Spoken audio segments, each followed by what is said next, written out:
passati quasi 100 anni. Sparava al cielo come fosse un nemico, parlava a Dio come fosse suo amico.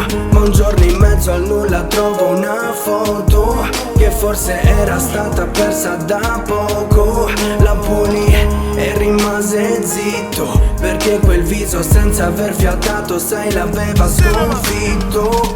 Non sapeva cosa fare, no, no, no. Sapeva solo che era un angelo.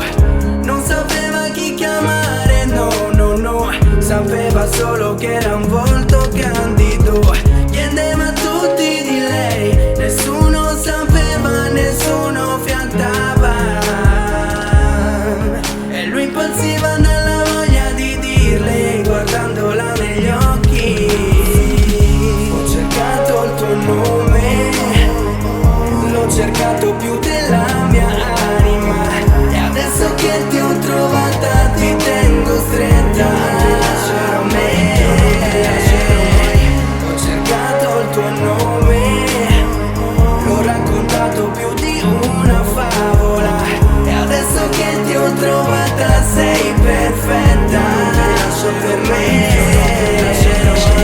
La trovò dopo 1000 ricerche, lo rifarebbe sempre perché ne era valsa la pena. Davanti al sole aveva l'anima così sincera. Lui non riuscì subito a dire, perché mancavano le giuste parole. Ma piano piano, conoscendosi e scoprendosi, trovarono il modo per non separarsi.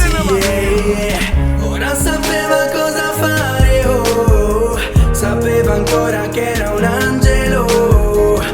Non sapeva chi guardare, no, no, no.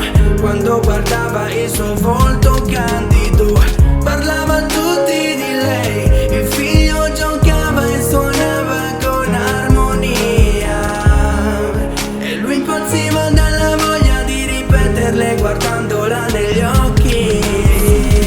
Ho cercato il tuo nome, l'ho cercato più della mia anima, e adesso che ti ho trovata ti tengo stretta.